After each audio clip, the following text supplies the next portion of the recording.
Ma'am, may I please invite you to the dais kindly?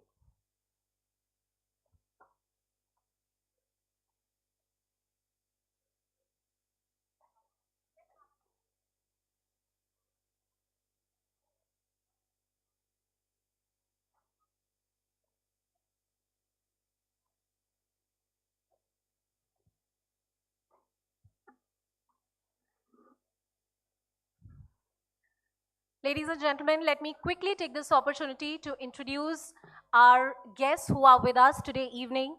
We have Honorable Minister for Finance and Corporate Affairs, Mrs. Nirmala Sitharaman. A very warm welcome to her on behalf of all of us. Can we have a please huge round of applause for her? We have Honorable Justice B.V. Nagaratna, who's the Judge of the Supreme Court of India, also a visitor to NLU Delhi. She's with us. We have Mr. Toby Landau, who's the King's Counsel, a leading voice in international commercial arbitration, who's joining us for the event today. And of course, Justice Indu Malhotra, former Judge of the Supreme Court, presently a member of the court at the Permanent Court of Arbitration at The Hague, also joining us here. We also have Professor Dr. J.S. Bajpai, who's a Vice Chancellor at the National Law University, Delhi. Mr. V.K. Raja, who's a Senior Counsel and Chairperson of the Endowment. A very, very warm welcome to all of you. Thank you so much for being a part of the evening. Please take your seats.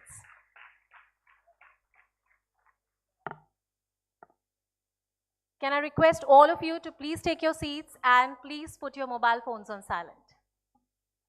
I think that's the most important part.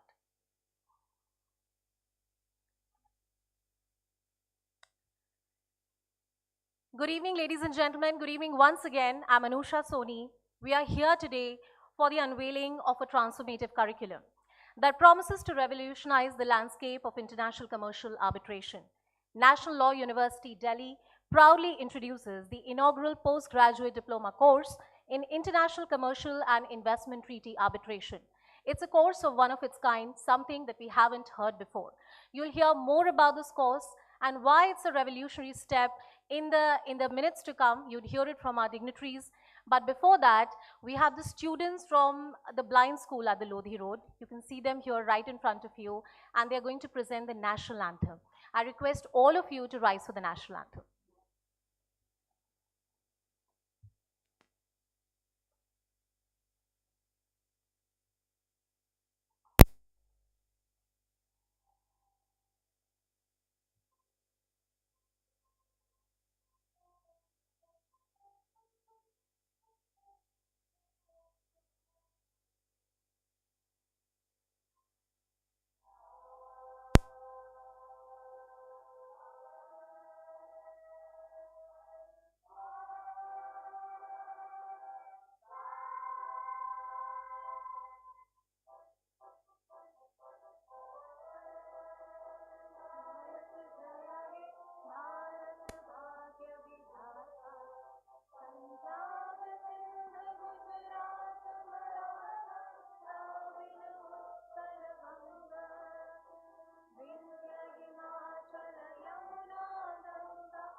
Can we have a huge round of applause for these wonderful, wonderful students? I'll just take a few seconds to recognize them.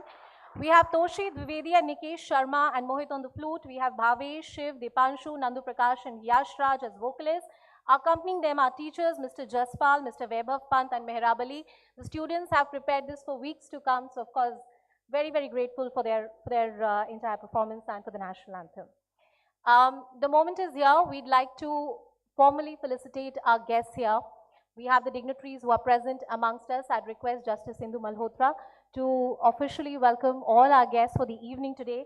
May I please invite Malvika Kapla Kalra, Ananya Singh, Ashna Chawla, Chandray Metra as they welcome our dignitaries. Can we have a huge round of applause, please?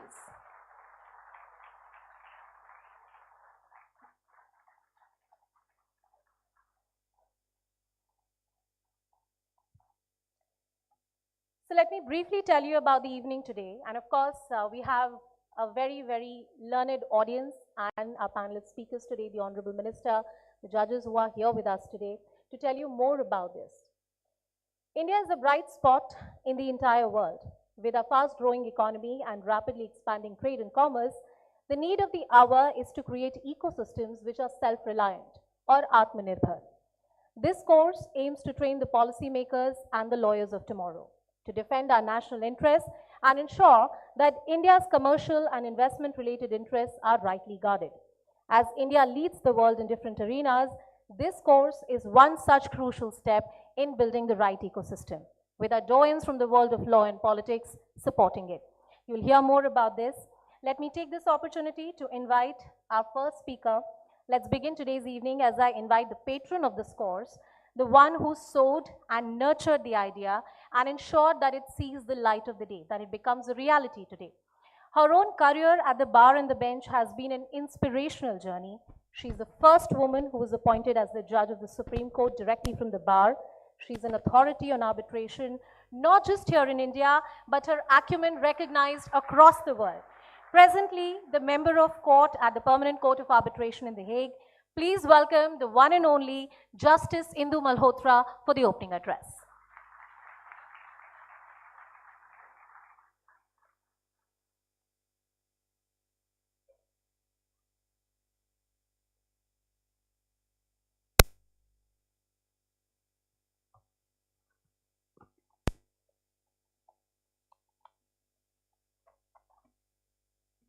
The Honorable Union Minister of Finance and Corporate Affairs, Srimati Nirmala Sitharaman, Honorable Justice B.V. Nagaratna, Judge, Supreme Court of India and visitor of NLU Delhi, Judges of the Supreme Court, present and past, Mr. R. Venkatramani, Attorney General for India, Justice D.K. Upadhyay, Chief Justice of the Delhi High Court and Chancellor NLU Delhi, Chief Justice of the Jammu and Kashmir High Court, Acting Chief Justice of the Orissa High Court, Judges from the Delhi High Court, Orissa High Court, Jammu and Kashmir High Court, and Punjab and Haryana High Court. The Solicitor and Additional Solicitor Generals of India, Mr. V.K. Raja, President of the ICC International Court of Arbitration, who is a former judge of the Court of Appeal of the Supreme Court of Singapore and the Chairman of this endowment. Mr. Toby Landau, King's Counsel, one of the world's leading arbitration practitioners. Mr. Damu Ravi, Secretary, Economic Relations, Ministry of External Affairs, officers from the Ministry of Law, External Affairs and Commerce Ministry, members of the legal fraternity from India and overseas, and my distinguished guests. A very warm welcome to all of you. It is my privilege to address you on the inaugural of the first postgraduate diploma certificate course in international commercial and investment treaty arbitration to be conducted by the National Law University of Delhi, which has been a beacon of legal education in India and has collaborated with the government in providing support in various areas of capacity building. This course has been conceptualized with the vision of training candidates from the legal profession, law officers from PSUs, state entities, and officers from various ministries, both in the center and the states, who deal with international commercial and investment treaty disputes with a view for domestic capacity building and reducing dependence on external counsel and ensuring consistency of representation on behalf of the Republic of India. India is increasingly becoming a significant player on the global investment stage. Such capacity building initiatives could facilitate the development of a cadre of legal professionals and arbitrators who are well versed in navigating through the complexities of international commercial arbitration and investment treaty disputes. India has been the third largest recipient of greenfield projects with 1,008 greenfield project announcements as per the World Investment Report of 2023. I will briefly mention the background in which this force has been conceptualized. Historically, India's journey started in 1994 when it signed its first bilateral investment treaty with the United Kingdom. Thereafter, India entered into treaties with 87 countries. India was then primarily a capital importing nation, which has now changed with its emerging status as a significant outbound investor. After the first adverse award was passed in 2011, in the white industries case, the Government of India took a review of its bilateral investment program and introduced the 2016 model.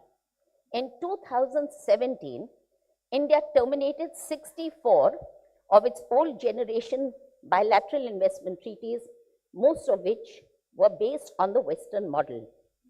Despite termination, foreign investors continue to initiate claims against the Republic of India under the sunset clauses of the terminated BITs, which have extended treaty protection for periods ranging from 10 to 15 years post-termination, which takes us to 2032.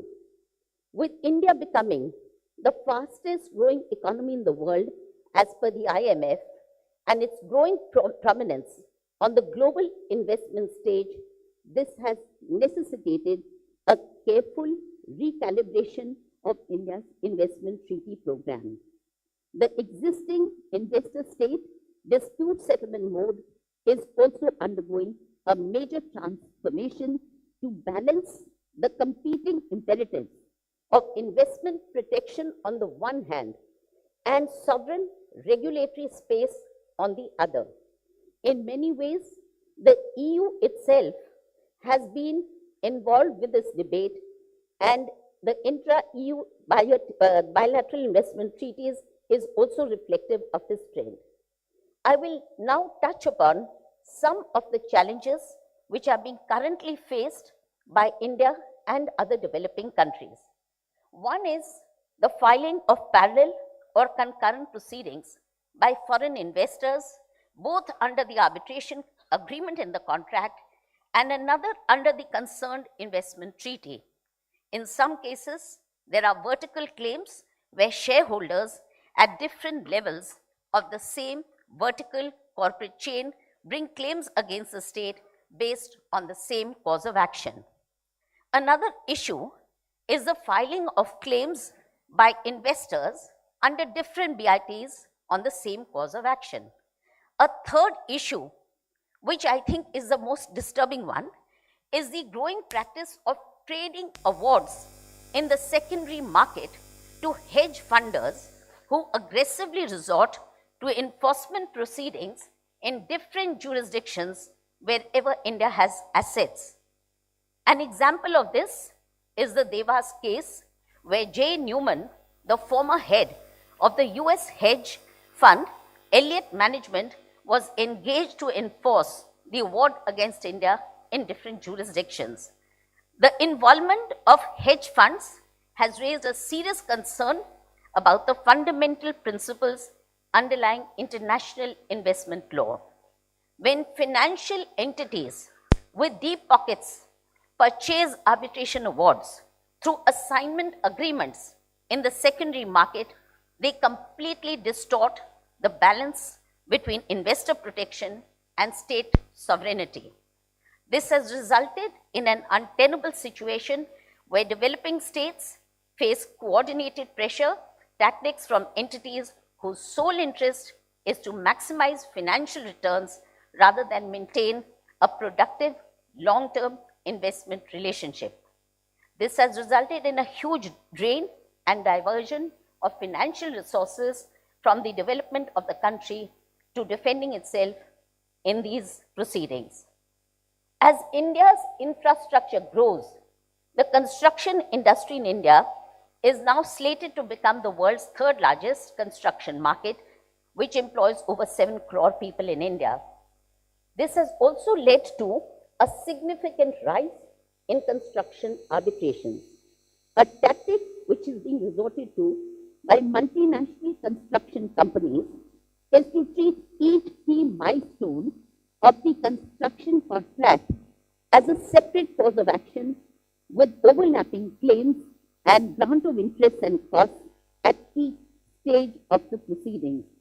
It is therefore necessary that the arbitration clause in construction contracts must be carefully framed to provide that the remedy of arbitration can be invoked only once, that is either at the conclusion of the works awarded or in the event of termination. These issues have created a serious legitimacy crisis and a worldwide reaction to the existing mode of dispute settlement. There is an urgent need for reforms both at the procedural and substantive level, particularly with respect to certain systemic issues which I'll just touch upon.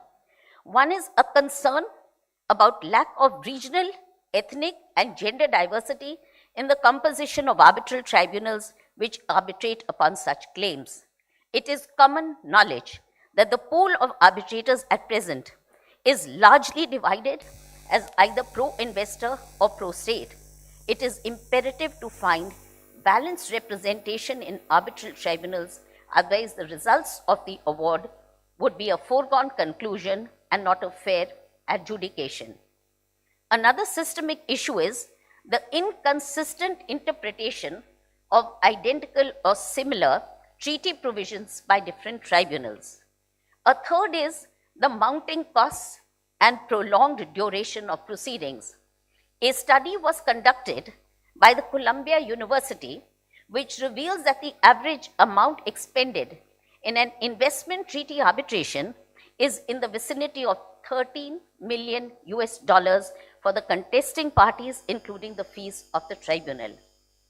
Furthermore, another issue is that the absence of there's no appellate mechanism whatsoever, which makes it more problematic. I would advocate, speaking for myself, for complete transparency of proceedings in arbitrations which emanate out of treaty disputes, since they directly impact the taxpayer of the host state. The disenchantment and disillusionment with the contemporary framework is also evident from the withdrawal of numerous EU states from the Energy Charter Treaty, which is one of the most litigated investment instruments which contains ISDS provisions. In this background, I would like to make certain suggestions. First, the Government of India, while renegotiating its BITs, must take specific steps for terminating the sunset clause in the treaties which were terminated in 2017. This has been done by other states. By way of illustration, in May 2020, various EU member states entered into a treaty which provided for termination of about 130 intra-EU BITs together with the sunset clauses, expressly providing that the sunset clauses shall cease to have legal effect. In May 2021, the United Kingdom entered into an agreement with the Czech Republic whereby the BIT and the sunset clause contained therein was specifically terminated. This is one issue which I think can be explored by the government. The second issue which I do want to touch upon, which pertains to judicial delays in disposing of corporate disputes. On this issue, I would like to first say that the ground of judicial delays can be a legitimate ground for maintaining a claim under an investment treaty. This issue has also to be viewed in the context that the Indian judiciary has probably the heaviest workload, since it is catering to a population of over 1.4 billion. However, there has been a doubt amongst judges as to how can they be covered by investment treaties. And I do want to clarify this doubt, as judicial process is considered to be a limb of state action, and it is the obligation of the state to provide effective means of asserting claims and enforcing rights of investors. Having said that, I believe we will have to take, the judiciary, my brother and sister judges, they will have to take steps to fast-track disposal of commercial disputes, particularly arising out of international commercial contracts pending in the High Courts and in the Supreme Court on a priority basis, since it has a significant impact on the economy of the nation. After the 2015 Amendment Act, which the definition of court was amended, and in cases of international commercial arbitrations, the jurisdiction stands vested in the High Courts. So I would request the judges of the High Courts to please fast track it, have a special bench which is conversant with these areas of law on a priority basis, because it is a matter of national concern. It impacts the economy of our country, and therefore they have to be given priority. The way forward is only to designate one specialized bench in each of the High Courts and one in the Supreme Court to decide commercial disputes arising out of international commercial contracts and petitions for enforcement of awards arising out of treaties. Institutionally, the Supreme Court may also consider setting up a National Judicial College for promoting continuous education with respect to the fast evolving law governing international commercial and investment treaty arbitrations, as has been done in Singapore. These courses can be conducted by well-established arbitral institutions such as the PCA, which is the oldest arbitration institution in the world. In fact, in the 1980s, when I had joined the bar, I remember the Supreme Court would have these exchange programs which are called the Indo-UK exchange program. We had it with various jurisdictions, and I would urge the judges of Supreme Court to revive this practice because it's useful for exchange of ideas and it's a continuous learning process. The Honorable Finance Minister, in her recent budget speech, mentioned that India is revamping its model BIT to make it more investor friendly in the spirit of first develop India. As India pursues its vision of being the fastest growing economy in the world as per IMF, it recognizes that foreign investment remains critical for its growth. It is necessary that the legitimate regulatory space of a sovereign state to take measures in public interest is balanced with the protections provided to foreign investors. This would help India in leading the narrative in shaping arbitration practices in the global south, advocating for frameworks which reflect regional priorities while maintaining global standards. Thank you for your attention.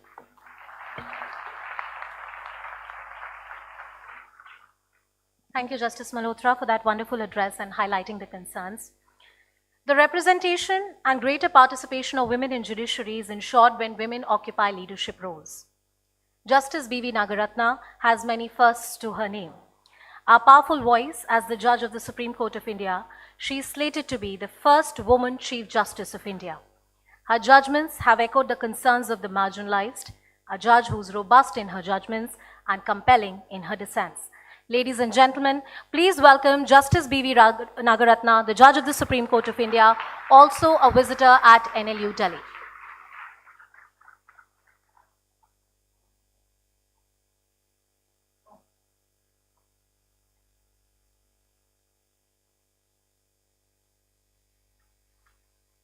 Namaskar and a very good evening to everybody. Srimati Nirmala Sitharaman, Honorable Minister of Finance and Corporate Affairs, Government of India, Justice Indu Malhotra, former Judge, Supreme Court of India, and member of the Court, Permanent Court of Arbitration, The Hague, my distinguished colleagues of the Supreme Court, both sitting and retired, Chief Justices of the High Courts, Honorable Judges of the High Courts, distinguished guests and invitees, learned Attorney General Sri Venkatramani, Learned Solicitor General and Additional Solicitor Generals, Sri V.K. Raja, Senior Counsel, former Judge of the Singapore Court of Appeals and former Attorney General for Singapore and Chairperson of this course, Professor Dr. G.S. Bajpai, Vice Chancellor, National Law University, Delhi, Mr. Toby Lanjo, King's Counsel, Senior Advocates and Advocates, Practitioners in the field of arbitration, academics and researchers, faculty and students of NLU Delhi, members of the press, electronic and digital media, ladies and gentlemen. I deem it an honor to be invited to this inaugural program, the inauguration of the first postgraduate certificate diploma program on international commercial and investment treaty arbitration.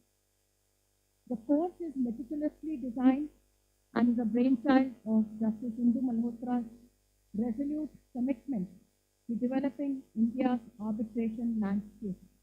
In fact, it is her philosophy that she would like to give back to society what she has received from society. I am certain that under the institutional guidance of NLU Delhi, this course will flourish in its long-term objective of training law students, legal practitioners, and government officers to deal with international commercial and investment treaty disputes on behalf of the Republic of India, our country. The inauguration of this course by none other than the Honorable Finance Minister demonstrates her assiduous commitment to the development of India's stand and position in this branch of dispute resolution. The establishment of the chair on investment treaties and international commercial arbitration at NLU Delhi will have a transformative impact. This is not only for developing a cadre of qualified lawyers and trained public officers who would be well equipped to successfully defend the Republic of India in the cases filed by foreign investors and other actors, but also those who are interested in this area of scholarship. The chair instituted specifically for conducting this course under the leadership of Mr. V.K. Raja, a well-known figure in international arbitration, will provide a platform for carrying out research of various models being followed by other jurisdictions and assist in the process of recalibrating India's treaty regime so as to ensure that a balance is struck between the right of a sovereign state to take policy actions in public interest while also protecting investor rights. As India continues to grow as both a capital importing and capital exporting country, it is necessary that Indian investors receive similar and adequate substantive protection under the investment agreements entered into by India with other states. The globalized nature of commerce and the interdependence of economies has necessitated mechanisms which provide time-bound, impartial, and effective resolution of disputes with certainty.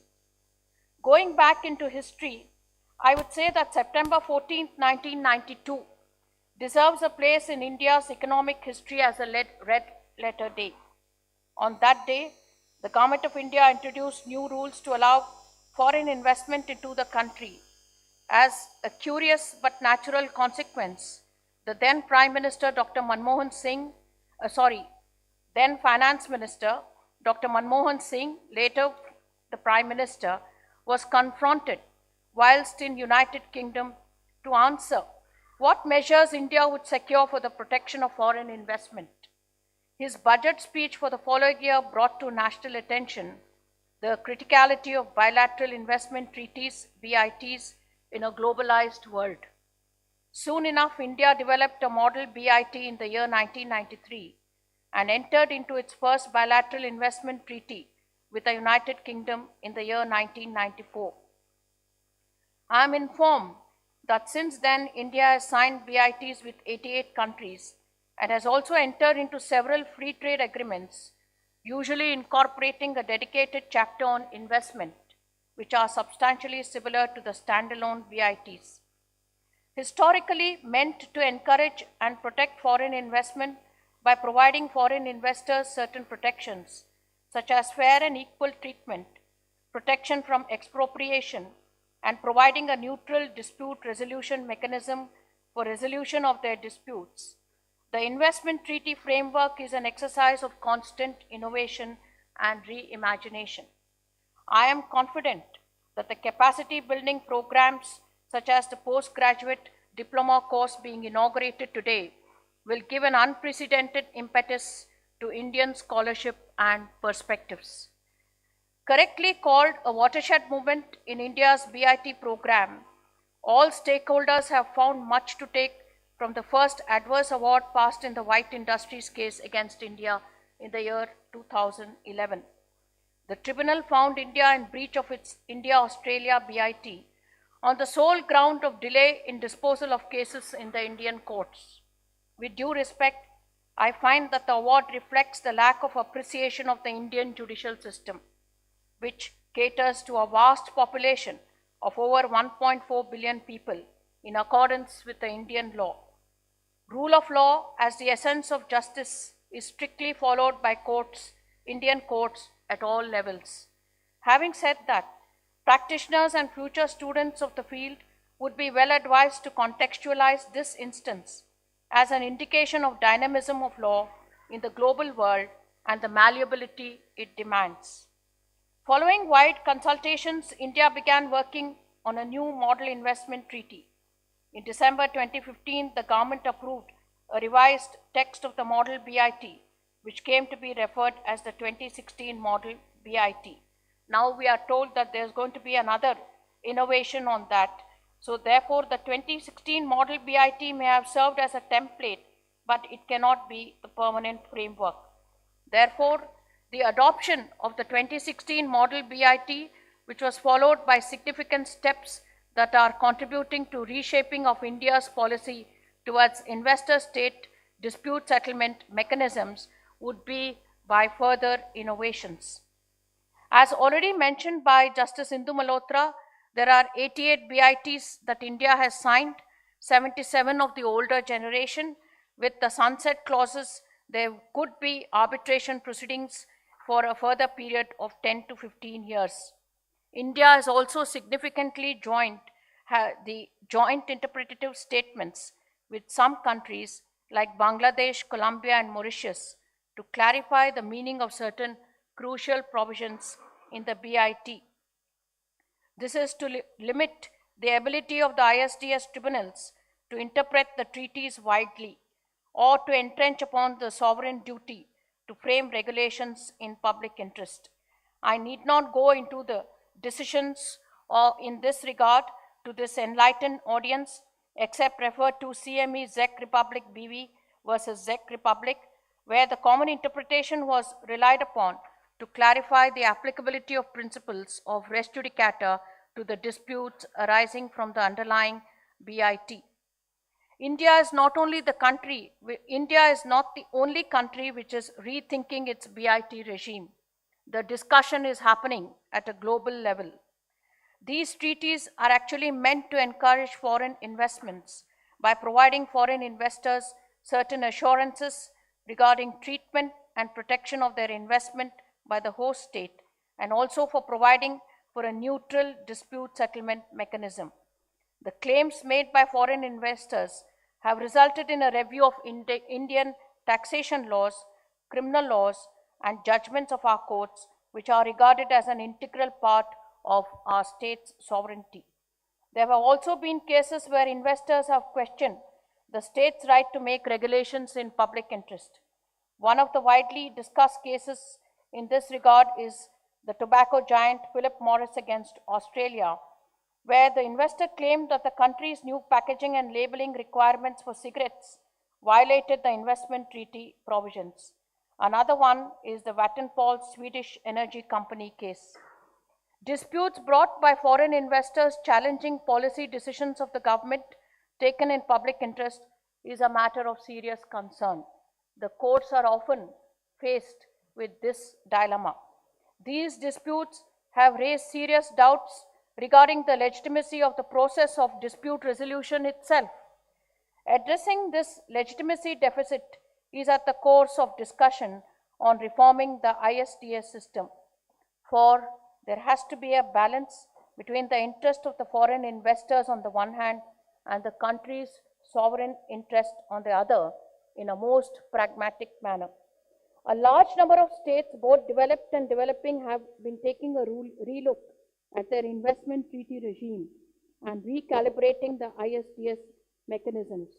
I am informed that globally, countries such as Australia, Germany, Indonesia, South Africa, European countries including Poland, Romania, and the Czech Republic, and countries in Latin America such as Peru, Bolivia, Ecuador, and Venezuela, and a host of African countries have endeavored in this exercise.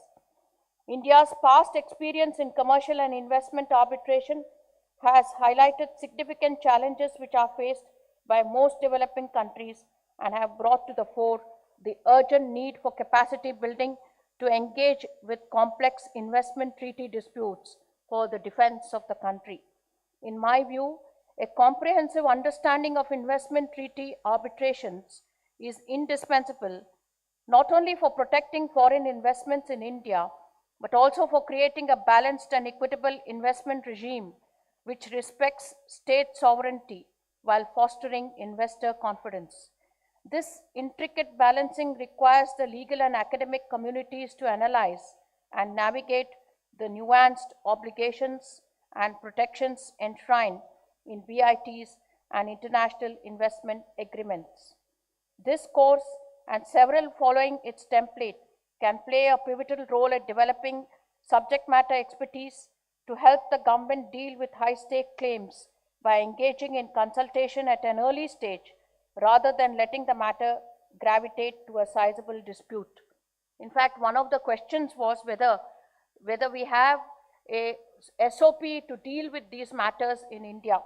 My only suggestion is, since the Honorable Finance Minister is here, that there should be an interministerial forum where when the dispute arises, the ministries from this interministerial forum will take it up as a joint venture, so to say, rather than each ministry looking at it independently. Therefore, a need to have a consensus built at the very initial stage so as to have the strategy developed in the initial stage is very critical and important. Historically, with respect to high-stake commercial and investment arbitration, India has engaged foreign law firms and depended on external expertise. There is no lack of legal talent in India. This dependency not only adds significant costs to the government, but ultimately is also a drain on the exchequer. Therefore, the need for such chairs and courses. By fostering a new generation of skilled and competent experts in the field of international arbitration, this course will empower Indian legal professionals to competently handle cross-border commercial disputes, reducing the dependence on external resources and talent, and to contribute to doctrinal development of unique perspectives that India can address as a leader of developing countries and on the cusp of entering the developed nation status.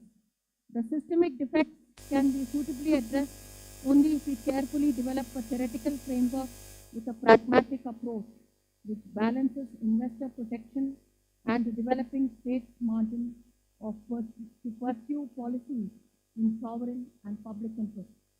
As I conclude, I am reminded of an article authored by Eric Gottwald in the American University International Law Review, which extols the stark disparities in legal resources and expertise between investors and developing states in the context of ISDS arbitration proceedings.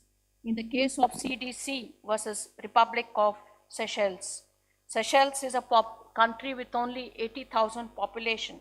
How, if anybody reads this case, the problems that the Attorney General of Seychelles faced in defending this matter and ultimately resisting the costs, not only at the initial stage, but later on when Article 52(1) of Washington Convention was invoked for getting an award stating that it had no merit in its case and additional costs is worth reading. For this reason, the institution of this course must stand as a significant milestone for capacity building, not only for India, for the developing world, particularly in Southeast Asia and surrounding countries. It is my hope that the legal expertise cultured by this course will be employed not only in aid of India, but also other countries. This is to achieve a balance in investor protection on the one hand and sovereign interest of a country on the other. Let me once again congratulate NLU Delhi for taking the initiative of starting this certificate course with the participation of international and domestic faculty and leading experts in the field.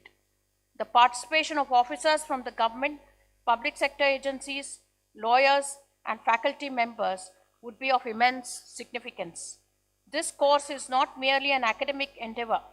It is a vision of Justice Indu Malhotra that seeks to shape the future of international commercial and investment treaty arbitration and position India as a pivotal player on the global stage as an institutional and intellectual powerhouse. I extend my hearty congratulations and felicitations to the organizers, faculty, and participants, and I look forward to witnessing the transformative impact of this program in the years to come. I once again acknowledge Justice Malhotra's munificence for taking this important initiative. I am sure she will find time from her busy arbitration schedules to address the participants of this course, particularly in giving an overview of the significance of this branch of law. I believe that sharing of knowledge is the best form of generosity, for nobody loses anything but everybody gains. Capacity building initiatives such as this not only would build such confidence in the persons handling this branch of law, but also enable to strategize better in future dispute resolution processes and consequently protect and enhance India's financial interest. On this occasion, since I see Honorable Chief Justices from certain high courts present here, I would recommend the Chief Justices of all the high courts in India to depute their judges to avail the benefits of this course, which can be separately scheduled, possibly at the National Judicial Academy, so as to adjudicate more effectively the cases which arise in this branch of law in the high courts. I wish the NLIU Delhi and all stakeholders of this program the very best in their endeavors. I am sure that they would devise the course module in a more suitable way to enable persons to handle such kind of disputes in whatever capacity they may do. Thank you. Thank you for your kind attention. Namaskar.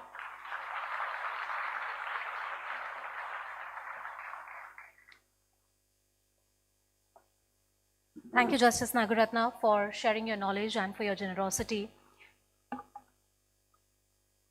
Our next speaker requires no introduction. As the Union Minister of Finance and Corporate Affairs, she has effectively guided the Indian economy in the right direction. Whether it was upholding a strict fiscal discipline or carefully balancing the demand for direct benefit programs, her exceptional leadership has insulated the Indian economy from global shocks while maintaining steady growth. As India expands its presence in global trade, the government and judiciary emerge as vital partners in advancing countries' interests. The latest budget also announced measures to make bilateral investment treaties more attractive for foreign investors. Ladies and gentlemen, please join me in welcoming Srimati Nirmala Sitharaman, Union Minister of Finance and Corporate Affairs, for the inaugural address.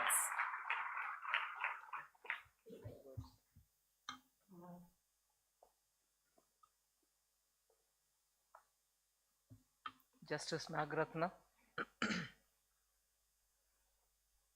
Justice Indu Malhotra ji, dignitaries on the dais, judges from the Supreme Court, Chief Justice of High Courts, judges retired from the Supreme Court, retired from the High Court, legal luminaries, learned guests who have come over for this program, the media. I'm extremely honored to be here. on the invitation of Justice Malhotra, and I think it is a very interesting beginning, and I appreciate the efforts that Justice Malhotra has put in getting all this together. India definitely needs a very structured course to speak on how the developments in the arbitration world is going on. And both of them have spoken in detail about the situation which is developing around the world, how India needs a framework, and how India desperately needs for all our young minds to be adept at dealing with treaty-related arbitrations.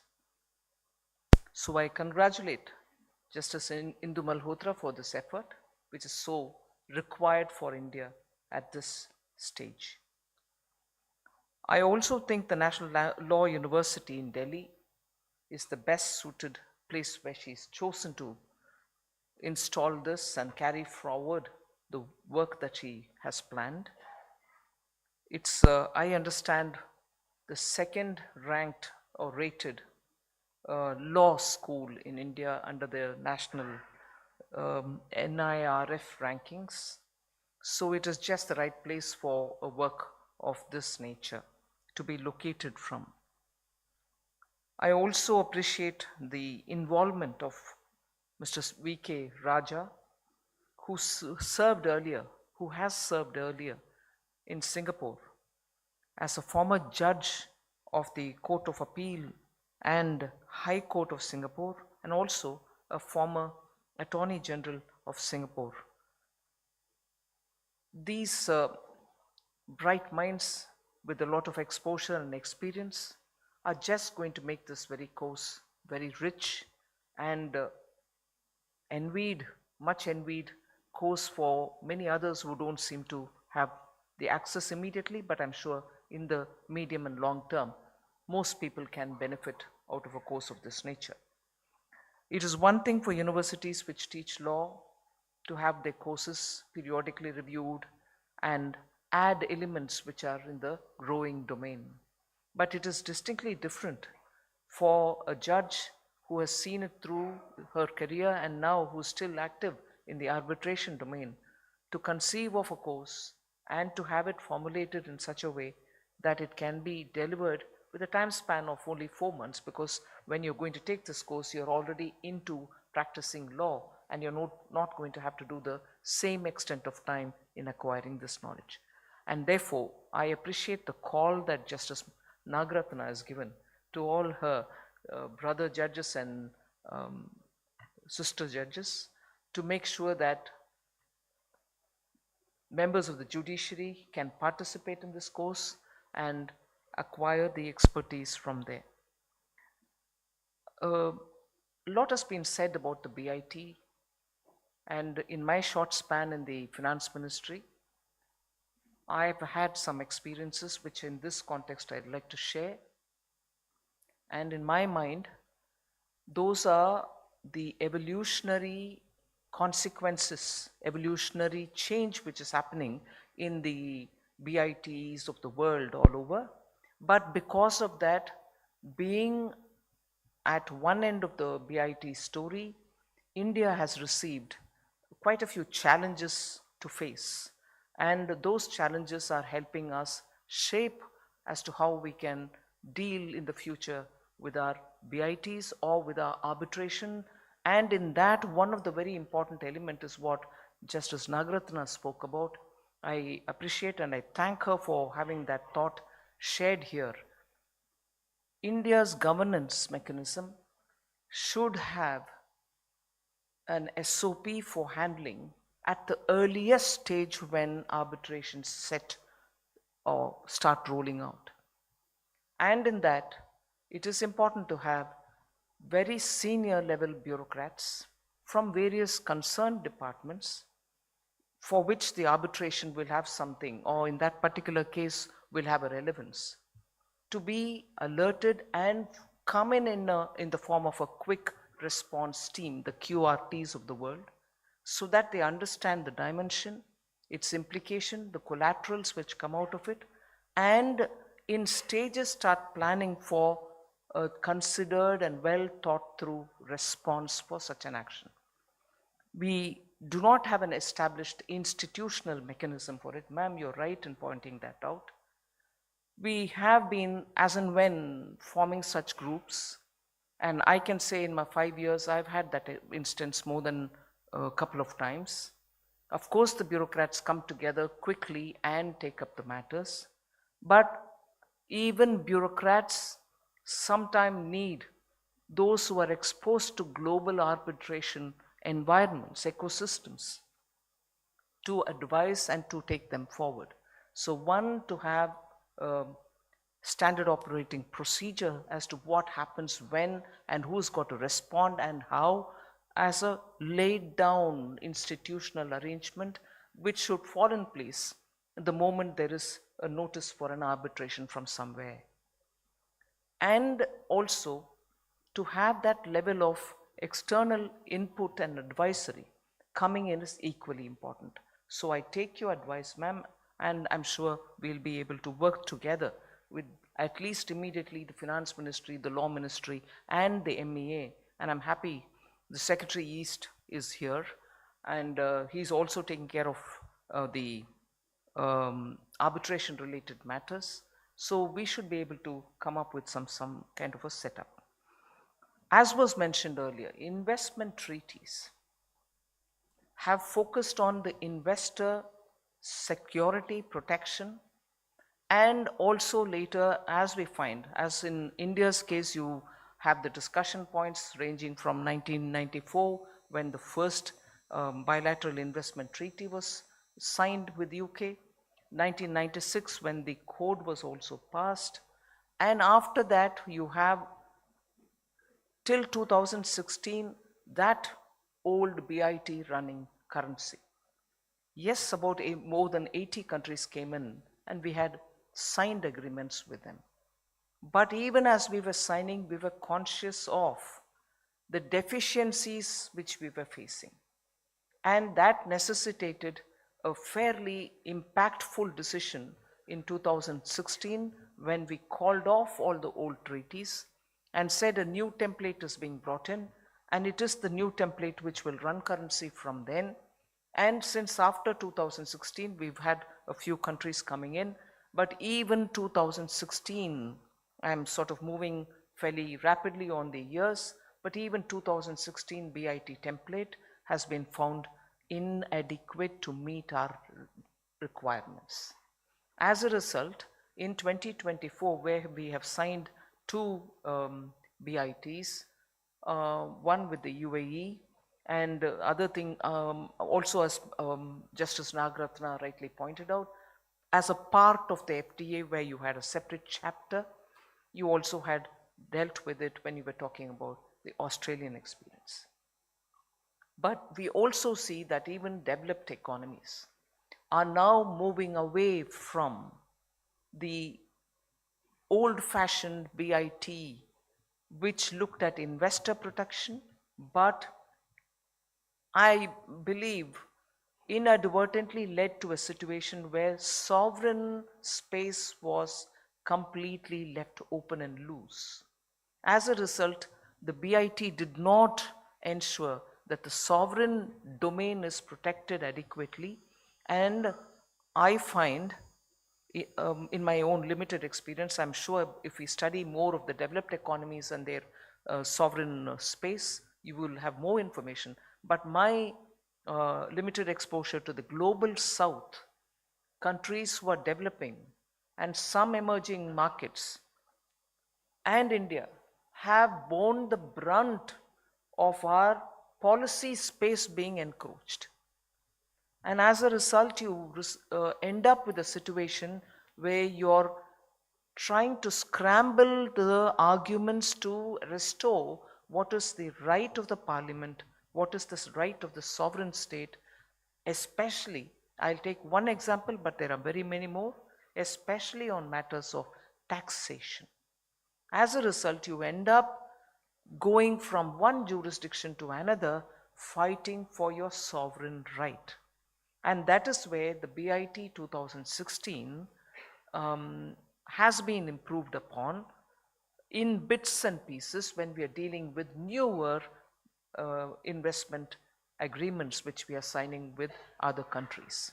And also a deliberate step which we may consider, and we are moving a little forward on that, is along with an FTA to have a chapter of BIT sometimes also makes the BIT become a negotiating card. Issues related to BIT are so unique to the sovereign that we think BIT should be negotiated as a standalone negotiation rather than make it as a part of a FTA agreement. However much good negotiators take this route forward, we still think BIT and its ramifications are so important for the sovereignty of the country. It is important for us to have a BIT standalone with specialists who deal with taxation laws and other policies which are very inherent to policy making, other elements of policy which are inherent to policy making, to be handled separately with due expertise. As per the UNCTAD, UN CTAD, Trade and Development Council, there have been 1,368 registered investment treaty cases. On an average, most of these cases, almost 70% of these cases, are pursued against developing nations based on the old generation treaties. And that is where I'm sorry to make it a sweeping statement, but I'm sure you will indulge me. It may not be the case in every case, but that is the worrying element for developing countries. Based on the old generation treaties, when cases are filed against many developing countries, it allows the investors to maliciously seek unfair benefits from them. One can always argue no if there is a legal and merit in it. There's no wrong for the investors to move ahead asking for justice. But experience shows, because one of the practices which are developing fast now, which Justice Malhotra referred, I think, in her speech, there are deep pockets, commercially interested deep pockets, who buy out the case from the one of the arbitration parties. And they can run this for long and long periods, which no sovereign state can afford, fighting it out in so many jurisdictions at a time, and also for the longer duration it continues. And therefore, for just the desperation of not being able to do, you're fatigued out. End of the day, the case is won by the party who's got the deep pocket. I'm not saying this for all cases, but there are anecdotal examples from very many developing countries with whom we sit and talk during our bilateral meetings or when we attend the multilateral meetings. So developing countries in particular feel that their resource crunch and also their limited scope for people to fight this out in so many different jurisdictions at the same time just constrains them from seeking the right justice that they expect to get for their people. The average amount sought by investors in investor-state dispute settlements, the ISDS. So the ISDS cases is about $1.1 billion. This is an average number which has been arrived at, which is considerable for the global south. So there's been little to no scope in the investment treaties for the nations to regulate in the light of public policy objectives. Powers of the nations which are much needed for the growth and evolution, which is the point I referred to, whether it's resource or the time. So the powers of the nation, which are much needed for growth and evolution, have been shunted away with the existing framework, especially when it curtails the power of the nations to make measures effectively align themselves with the growing needs. So, though the new generation treaties have started putting specific articles on the right to regulate, it remains to be seen whether these refinements will be interpreted in line with the treaty parties' intent by the arbitrators. So there is a big if even there, although you're bringing this element of right to regulate through specific articles which you're making as a part of the investment treaties. So corporations, as I said, have used this investor-state dispute settlement mechanism via investment treaties to challenge government policies. And now more of environment regulations and more of public interest laws. So you're further and further bringing calibration into the way in which a BIT is getting interpreted. And as a result, your wherewithal to fight it will also have to, like in technology, you have to keep upgrading to meet up with the newer instruments or elements through which you are questioned about your intent. I come to a very important point which is very sacred for me, very holy for me.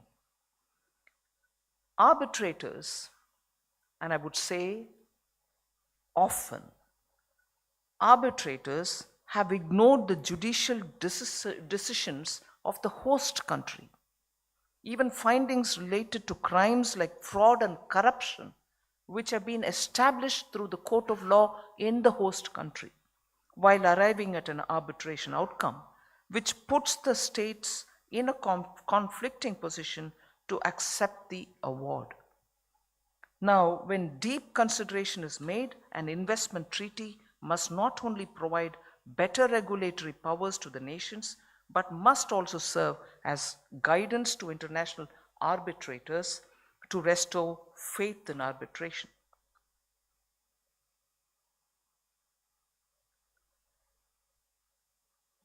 One element when you negotiate a BIT is also the time period for local remedies. We do underline the fact that before taking up an international arbitration, the two contesting parties should be given time to go through the available local remedies, because that's important for the host country. And it is repeatedly one thing on which questions are asked. I'm grateful that both judges, Justice Nagaratna and also Justice Indu Malhotra, have spoken about how the Indian legal system has to address the issue of 140 crore people. And therefore, to point that out, we keep arguing, but that is an issue on which BIT becomes contentious, where they wouldn't want to give us even more than 6 months, sometimes 1 year if they're kind, for local remedies. Within 1 year, for an Indian investor or for an Indian claimant to seek the court here within India and then say, all right, I've exhausted all the legal available options, well, I have to now go for an international arbitration, is just next to impossible. And even this becomes an arguing, contesting, and negotiating point when you're sitting at the BIT table. I'm glad both of you have addressed that, ma'am. So as I said, nations are becoming weary of international arbitrations. Many nations like Australia are moving away from the traditional arbitration model of investor-state dispute settlement. The recent practice of the Australia-UAE investment treaty is a good guiding example of this shift, wherein the dispute settlement mechanism is state-to-state dispute settlement. It is no longer the ISDS, they have arrived between themselves, UAE and Australia, that they will do a state to state. And so I strongly believe moving forward, the framework of investment, particularly the investment treaties, should capture national interest in relation to regulatory powers, strengthened guidance for arbitrators in resolving disputes, keeping in mind nations' interests and circumstances as well. So I think in that process, I am glad Justice referred to my budget mention about this topic. We have announced in the budget 2025 that India shall continue to keep its efforts to create an investor-friendly regime by revamping the model BIT of the 2016, keeping in mind the interests of our nation. So I quote from the budget speech that I delivered on 1st February this year: to encourage sustained foreign investment and in the spirit of first develop India, the current model BIT will be revamped and made more investor-friendly, unquote. So in a way, arbitration in some form has existed even in India, but I'm not going back to ancient periods.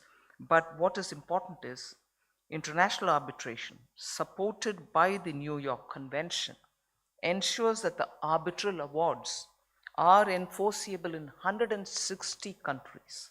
And if that is the extent to which arbitration has nicely spread, it should also look at the critical points at this stage where the world is facing multilateral challenges, not challenges of just trade, not challenges of institutions, global institutions getting weaker, but resolution for those fund flows which happen.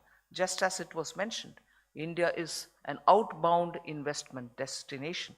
Indian money goes abroad for investments. They need protection as well, as much as the money which comes into our country. And therefore, the framework that we make for these investment-related matters will have to be robust.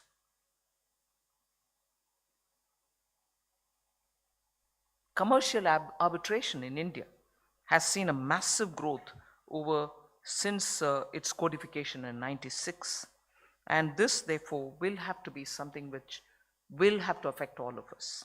We need to look at competent people, professionals who can take up this matter, who will be on the top of things as the world is developing. And in that, I think, to give this kind of a support for commercial jurisprudence and knowledge and back it up with institutions and such credible, great panel of people who, with international experience, are going to help these students or practicing lawyers, that kind of an exposure is something which I greatly appreciate for the effort that you've taken. An International Arbitration Center, I'm talking about the Indian experience, the steps that we've taken in the recent past.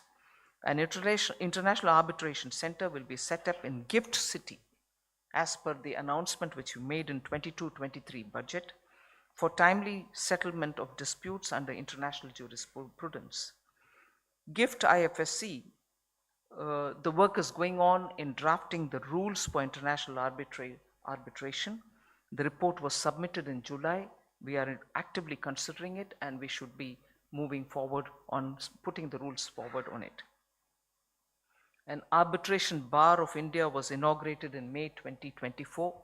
My two colleagues, Jaishankar and Ashwini Vaishnav, had participated in it.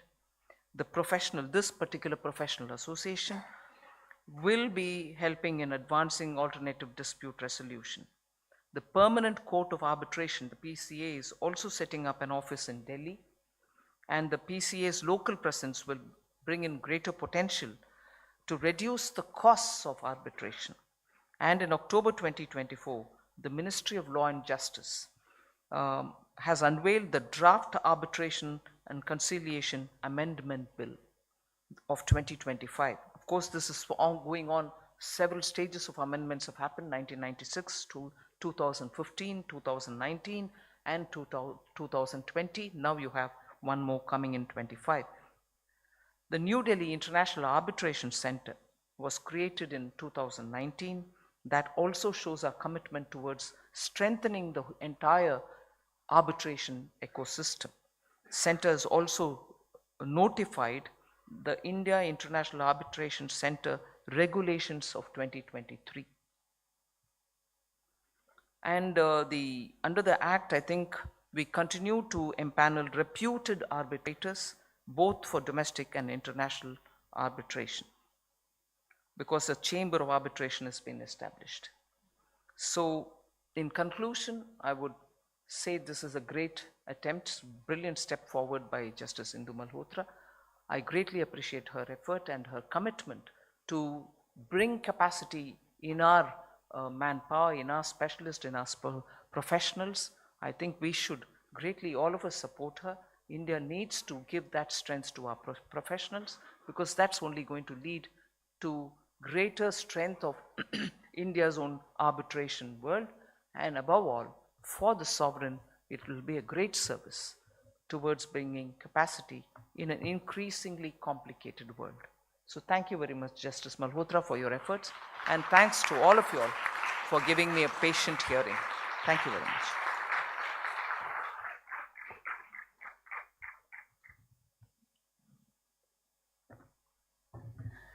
Thank you, Honorable Minister, for that wonderful address, for the highlighting concerns and what is the way and path forward. It's my great pleasure to introduce a distinguished leading voice in the realm of arbitration and international commercial treaties. Mr. Toby Landau is a well-recognized individual for his exceptional contributions to the field, serving as a pivotal figure in shaping best practices and advancing discourse around dispute resolution. He's one of the most sought-after lawyers in the international investment treaties, presently the King's Counsel and a go-to lawyer in the world of commercial arbitration. He's argued hundreds of major international commercial and investor-related arbitrations across the world. He was also the draftsman of the English Arbitration Act 1996. Ladies and gentlemen, please welcome Mr. Toby Landau.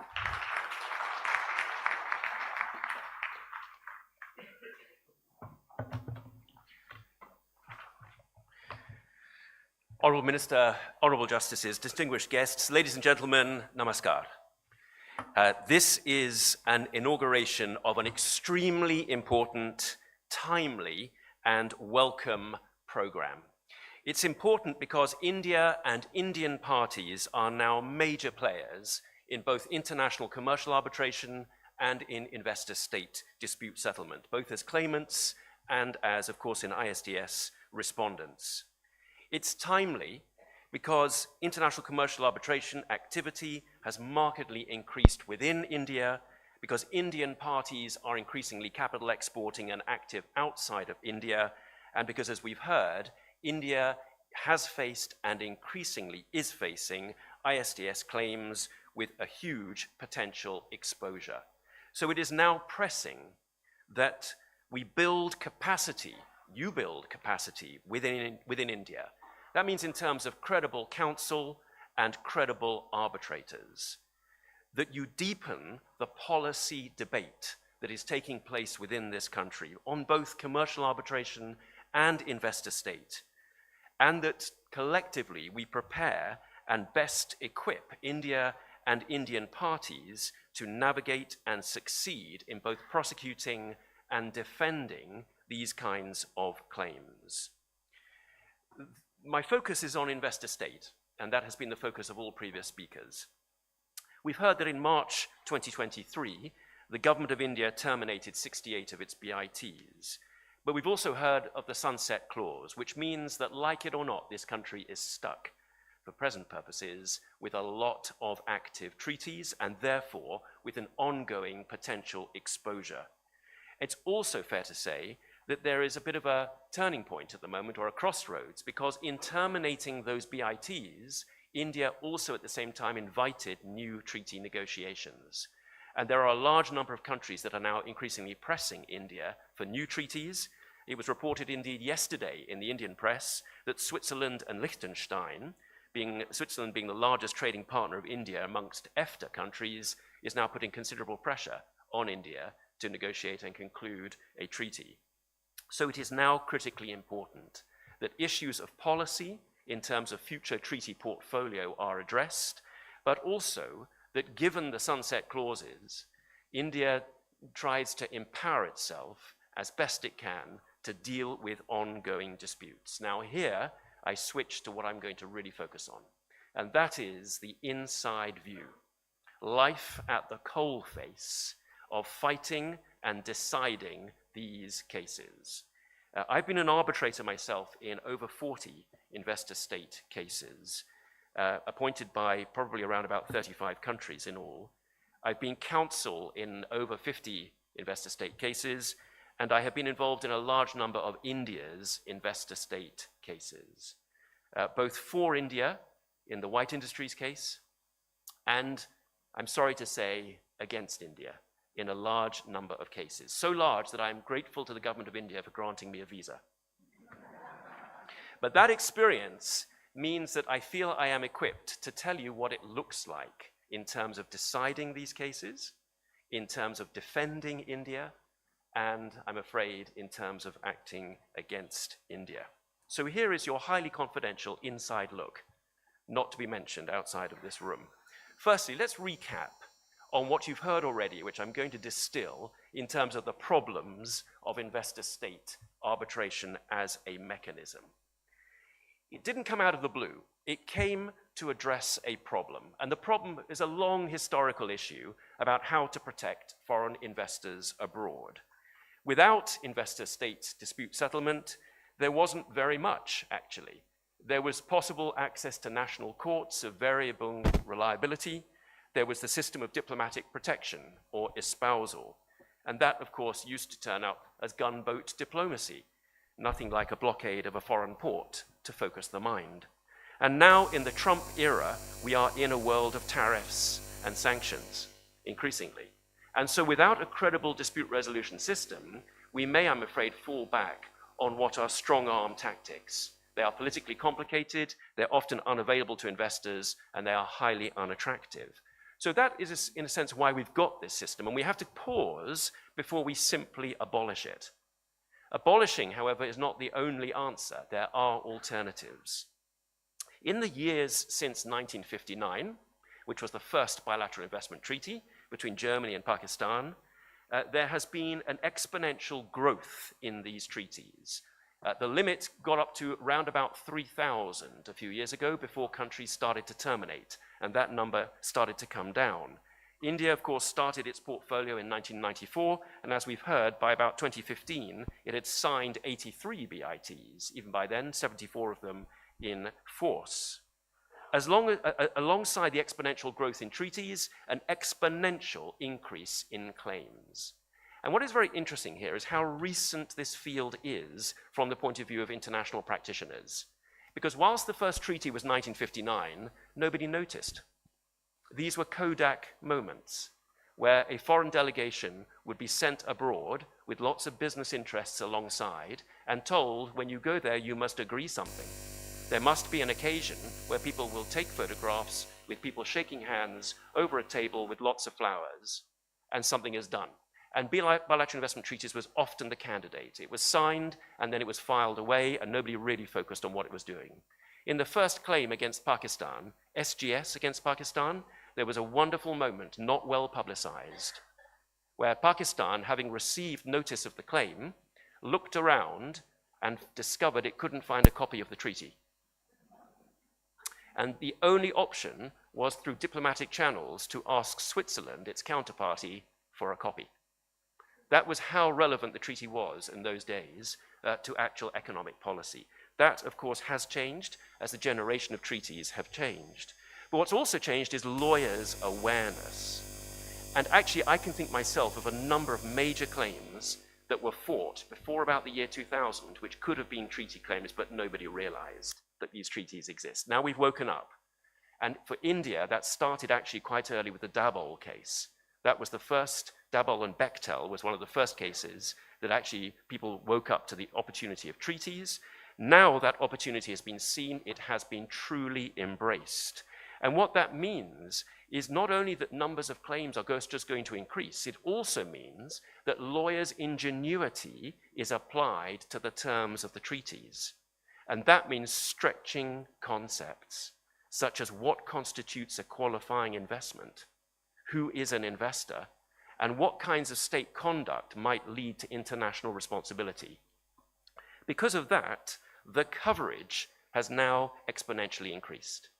We are dealing with claims that were never contemplated when these treaties were first negotiated. This used to be a world of good old-fashioned expropriation of infrastructure projects. And now it's about economic policy. It's about fiscal policy, taxation. It's about health policy, such as Philip Morris and plain packaging of cigarettes. It's about war policy. It's about states of emergency. It's about any element of sovereign discretion. And that means any clever lawyer can look at anything a state has done and formulate a claim. And once that claim comes, what does it feel like for someone like me who has to decide it?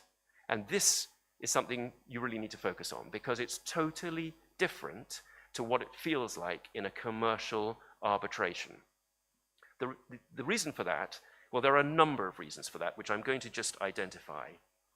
Firstly, your mandate as an investor state tribunal is to review any and all aspects of sovereign discretion. That means executive, legislative, and judicial.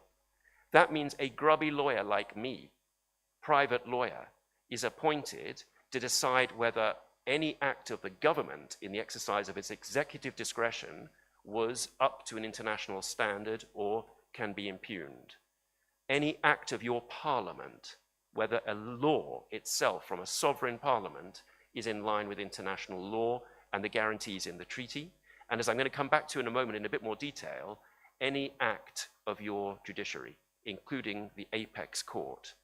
I, as a grubby individual private lawyer, can assess, review, and second-guess your Supreme Court in accordance with the standards in the treaty. It sounds bizarre, but it's completely standard, unsurprising as a matter of international law. The next point is, this is not like commercial arbitration, which might be thought of as a horizontal relationship between two contracting parties. These are parties who have agreed to come together into a process, whether it's a state or non-state and another party, and they will legislate for themselves in their contract. And the arbitrator comes along and decides the dispute. But this is a vertical relationship. This is like public law. This is an individual investor who is questioning state discretion vertically. That means asking a tribunal to assess the conduct of the government or the legislative or the judiciary on something that might affect everybody. It might be a policy which is statewide. And that means me as an individual arbitrator will decide something that may have impact on an entire region, possibly an entire country. Example, I was appointed in the RWE case by the Netherlands, which was a claim by coal interests, arguing that the Netherlands' policy to ban fossil fuels in order to achieve the Paris Agreement goals was a breach of the BIT. So that means I have a mandate to decide whether the Netherlands can stop coal. That is an impact on everybody. That's about climate change. And that's what was never contemplated when these treaties were initially drafted, as to actually what this mandate is and how it works. Now it gets worse. If you're not depressed yet, can you please prepare yourselves? I do this as an arbitrator, even though it's got a public law vertical structure, using a procedural model that was designed for commercial arbitration, not public law. That means I'm only, as arbitrator, supposed to be interested in the immediate disputing parties, state, investor. The state may or may not be well represented, may or may not have resources, may or may not be handicapped by internal politics. If they are handicapped, if they're ill-resourced, I'm not going to hear all the stakeholders who the state should represent. I'll just hear whatever the state says. The investor will have its view. All the other stakeholders will not be heard because they're not part of the process. The process is a contractual model. And the mindset of arbitrators is a contractual mindset, I'm afraid. I'm not naming names, though I'm tempted. As I always say, the day after I retire, I will be publishing all the names. There are people who come to this process refusing to see it as any different from any other arbitration. If I'm going to decide climate change in the Netherlands, shouldn't I be informed by all the stakeholders who will be relevant for the policy of climate change? But unless they are brought to me unless I have the nerve, the courage to go beyond the parties and ask for something else, I won't hear it. But it gets worse. Because when I'm deciding on whether or not this sovereign discretion complies with international law, I do so by reference to the standards set out in the treaty. The standards in treaties, especially old generation treaties, but also new generation treaties, are broad and unspecific. Why? Because when states negotiate wording in a treaty, they often can't agree. What they can agree is the lowest common denominator. That means broad language. And that means they can then agree, they can shake hands over the table with all the flowers, and they can leave the room happy, each one of them with a different understanding of what the words mean. That's why, as often is said, the unofficial definition of a treaty is a disagreement set out in writing. And so if I'm an arbitrator applying the standard, what have I got in terms of tools? It says fair and equitable treatment. It says don't expropriate, but it doesn't tell me anything much more, but it gets worse. We don't in international law have a doctrine of precedent. I can't say I'm bound by any other prior decision, even the ICJ. And so all I can say is, well, there are prevailing views this way and prevailing views that way. Now, as counsel, that is an utter nightmare. When I advise as counsel on investor state cases, I have a standard paragraph at the beginning which says, I can advise you, but I can't tell you with any certainty because there's no precedent. And in the end, it actually depends on who you appoint as arbitrator and what they consider to be right. But don't worry, because it gets worse. I have an authority to award damages for these breaches. There's no limit on what I can actually order. And eye-watering damages have been ordered by many tribunals, increasingly so, with the help of experts which are brought to them by the parties, independent experts, supposedly. These awards can be, in effect, massive allocations of a national budget without any accountability. These kinds of allocations normally would go through parliamentary scrutiny. As an arbitrator, I can simply award it. In the Yukos-Russia case, the award was $50 billion. In the famous CME Czech Republic case in 2001, there was an award against the Czech Republic of $353 million US. If you were to adjust that figure for gross national income and population size, that would be equivalent to an award against the United States of $131 billion. That was the entire healthcare budget for 1 year for the Czech Republic. In the more recent case of Tetian, Pakistan, an award against Pakistan for $11 billion US for a project that was never started. It was cancelled before anything was done on it. That 11 billion took up almost the entirety of one entire IMF loan that Pakistan had negotiated. It gets worse. There's no appeal. No appeal, no scrutiny, only limited procedural setting aside under New York Convention, or if it's ICSID, a limited annulment.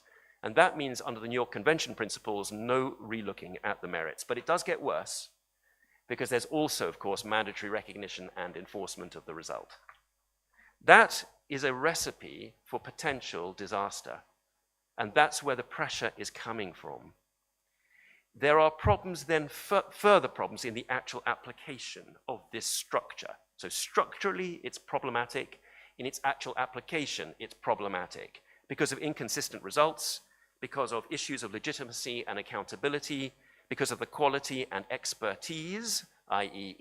lack of quality and lack of expertise of arbitrators, and because of costs and inefficiency in the process. And now we've got further developments which enhance all the other previous problems. And that is the advent of widespread availability of third-party funding, where that is allowed. And that, of course, is a question for India as to what it will do with third-party funding. Singapore has allowed it in limited circumstances. The old law of Shampati, as far as I know, still applies in India, but the pressure will be there to allow third-party funding. Third-party funding has its use as a form of kind of legal aid in international arbitration for entities that don't have access to resources, but it also has a financial, has in it the ability for parties to allocate their finances in a way that they want and therefore feel more free about bringing claims. And lastly, as already mentioned by Justice Malhotra, the secondary market for awards and the advent of vulture funds who are buying up awards and actually then seeking to enforce them. So with that happy context, let me just focus a little bit, one moment, just because I have the honor of addressing a large number of senior judges, just to focus a little bit on what the impact on the judiciary is. And I say this, of course, from my experience in having argued the White Industries case. I've said that the mandate of international arbitrators in investor-state cases extends to the judiciary. Now, that is explicable easily as a matter of international law, and that is the law of state responsibility, whereby India as a state, like any other state, comprises all of its integral components, and one component is the judiciary. So if a judge rules in a particular way, the state will be accountable for that as a matter of international law. That comes from a long history of customary international law. It's now codified in the ILC articles on state responsibility, which date from 2001, and Article 4 spells this out. And bear in mind that Article 3 of those same articles emphasize the irrelevance of national law. It is no good going to an international tribunal and saying, but hang on, our Supreme Court is independent. We, as the government of India, have no control over the Supreme Court. It's autonomous under the Constitution. And the answer is, so what? That doesn't make any difference as a matter of international law. As a matter of international law, that's your internal arrangement. But if judges rule in a particular way, the state has to pay the bill if there is found to be a breach of international law. It's worth then just focusing on what kind of breaches can happen. And there are two main causes of action that we now see in respect of judicial conduct. Now, I make it clear here, in order to safeguard my exit, that there's no suggestion whatsoever that any member of the judiciary here would ever be culpable of any of this. But let's think about other judges. The complaints are under two heads. Firstly, denial of justice. And secondly, an evolving concept we now have called judicial expropriation. Denial of justice is a subset of the standard of fair and equitable treatment. And that is a matter of customary international law. It has a long, rich jurisprudence. But what is now a little poisonous is the fact that fair and equitable treatment is expressed in bilateral investment treaties. So we look at the treaty rather than looking at customary international law. And in the jurisprudence on treaty language, there have now been a large number of instances where denial of justice has been deployed against acts or judgments, thank you very much, judgments of contracting states. Denial of justice can be procedural and it can be substantive. It's supposed to be a high threshold. I won't bore you with all the detail now. All I want to remind you is that there's no precedent, that judges, that international arbitrators have to take a view. And there are many instances where denial of justice has been found in circumstances where there's some surprise for people from the country in question who would have thought that this was the normal course of their court in accordance with their law to which they are all accustomed and not surprised. So denial of justice is one area. The second area is judicial expropriation. And that is without the major standard of denial of justice, which often has in it implicit standards of shock and horror or something which really is very, very perverse. Judicial expropriation is to take the rule about expropriation, which is you shouldn't take somebody's investment, and apply it to a judgment. By saying if a judgment has the effect of taking an investment, that can be tantamount to expropriation, and it's called judicial expropriation.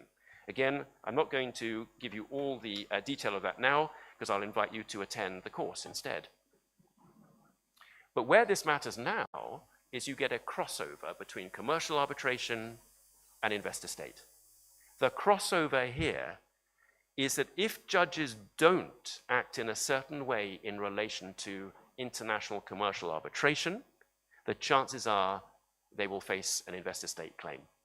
And that's actually where the bulk of this jurisprudence is now developing, even coming from White Industries, which was this kind of case. And this is to be explained in the following way. An award, an arbitration award, is often analyzed as an investment itself. Sounds odd, but what it often is the crystallization of a prior investment. You get an entity that will come to India and it will have a commercial arbitration agreement. It will invest. Something goes wrong with the investment, it loses money, it then brings a commercial arbitration and gets an award. Its investment is now reflected in that award. And that's where it takes on the quality of an investment itself. And if that award is not treated properly in the courts, that's where you get an investor-state claim. And what's calibrating this is really New York Convention legitimate expectations. The expectation that the courts will not unduly interfere. They won't unduly intervene. The expectation that you will get a result in a reasonable amount of time. The expectation that your award will be recognized and enforced. And there's a long line of cases now showing where courts have veered away from what's considered to be a legitimate expectation and find themselves then facing a claim in investor-state treaty case. So putting all of that together, where does that take us? And it takes us to a number of considerations, which I think this course, which Justice Malhotra has brilliantly convened and enabled, is a great forum to focus upon.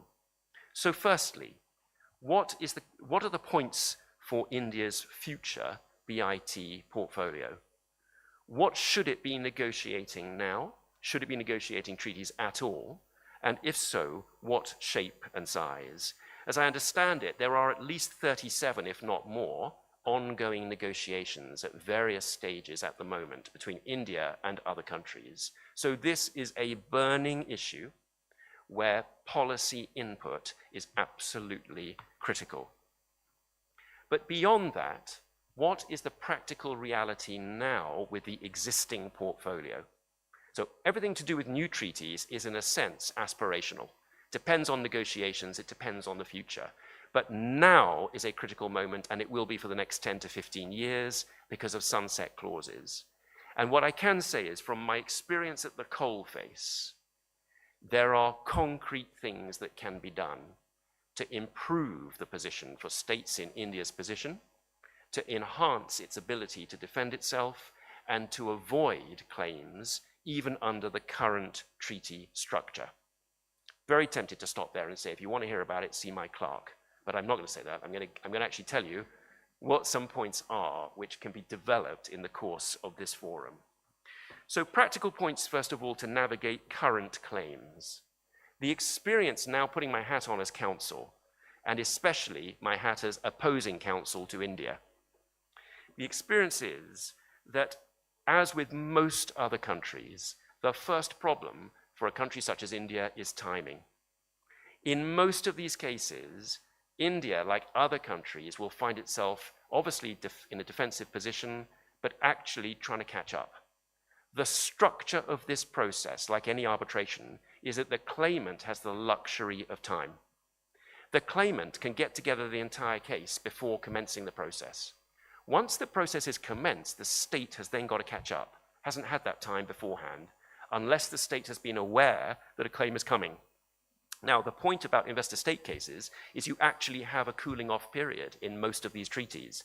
You actually have 3 or 6 months available to you from the first notification of a dispute to when an arbitration will be commenced. That is a premium time period for the state to catch up and get ready. And as with most states, it's not used. Actually, for most states, it's a period of dislocation, a period where nothing very much concrete is happening until a notice of arbitration actually arrives on someone's desk. And so, as a structural matter, it would be to this country's huge advantage to have in place an institution that is triggered the moment that the process is triggered, that has in it access to information and assistance, and that actually means that by the time that the arbitration commences, the state has caught up. Secondly, part of that is to build institutional memory. Many government defending departments lack institutional memory. They'll build up memory on one case and it'll be lost on another case. And actually, as governments change, personnel change, information is lost, that is a huge problem for countries.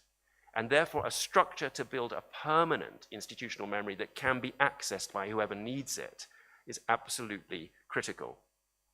Next, you have to actively build capacity. Can I suggest one concrete thing? It astonishes me that a country such as India will instruct expensive international law firms to defend it in these cases and allow the international law firm to train its juniors on the case, but not have any junior Indian lawyers who are being trained on that case. That's astonishing. Why doesn't India make it a condition of instructing an international law firm that the law firm use as part of its team junior Indian lawyers and train them up? You're paying a lot of money, and there's capacity building that they will be doing themselves, and that should be done for the benefit of the country. And next, and I'm going to finish very shortly, join up government in its defense. One of the biggest problems for states is actually joining different parts of the country that are responsible for one case. It's not just India, it's many, many countries. There are worse examples. The classic example, actually, without naming any names, is Canada. Canada has, as many people say too much government. It's got a huge amount of government, federal and then provincial and sub-provincial. And when they face claims, which they often do, they've got people all over the place who may be responsible. So actually tying people up into one unit makes a massive difference, and then producing protocols immediately as to how those entities are going to relate with each other, how information will be shared, documentation, possible witnesses, and assistance going all the way along. And lastly, the recommendation I have is for India not to shoot itself in the foot. And the easiest way to shoot yourself in the foot is in the run-up to a claim, and then in the course of the claim, have public officials comment on it, or comment on India's BIT policy, or comment on any aspect that actually might impact on the claim. So awareness is incredibly important, because otherwise you are creating evidence in real time. And there's nothing that investors enjoy more than introducing that in a claim against a state. Lastly, I finish with how do you avoid future claims? And avoiding future claims is problematic because a lot of the promises which have been made in treaties, and this is one of their essential problems, the promises that have been made are unrealistic. The problems may not be actually attainable in the first place. But actually, apart from terminating sunset clauses, which Justice Malhotra has already mentioned, which is a possibility, although there are issues to be considered about vested rights, apart from having joint interpretive statements to interpret existing treaties, which is also possible, there is an increasing practice amongst some governments to try and identify potential claims ahead of time. And I give you one example. It's not a realistic example because there's no other country who can attain it, but that's Singapore. Singapore has a practice, but Singapore is not India. Singapore has a practice, which I have been involved in actively, where when a policy is about to be legislated upon or brought in by an executive act, they will first of all vet it for compliance with bilateral investment treaties. An active vetting exercise with the assistance of external counsel. And that is a process where the policy can be shaped and modeled to reduce the possibility of exposure to claims. Now, difficult in a country the size and complexity of India, but it's not impossible. It's not impossible to have a government unit that is known, designed, set up for it, and for that to be, for everybody who could be, to be made aware of it, to have the possibility for anybody to consult when there is a policy that could possibly excite claims. That makes perfect sense. And in fact, if that hasn't happened, you're almost always going to be sleepwalking into something that most people would never have heard of in the first place and therefore have not contemplated. Ladies and gentlemen, there's much, much more to be said. And that's why this course is such a brilliant initiative, where these concrete issues should be debated to deal with the current position and where policy should be debated to deal with the future position. And for this, I will pay special tribute to the energy, the inspiration, the generosity, and the vision of Justice Indu Malhotra, and I wish all participants all the very best for this exciting course. Thank you very much.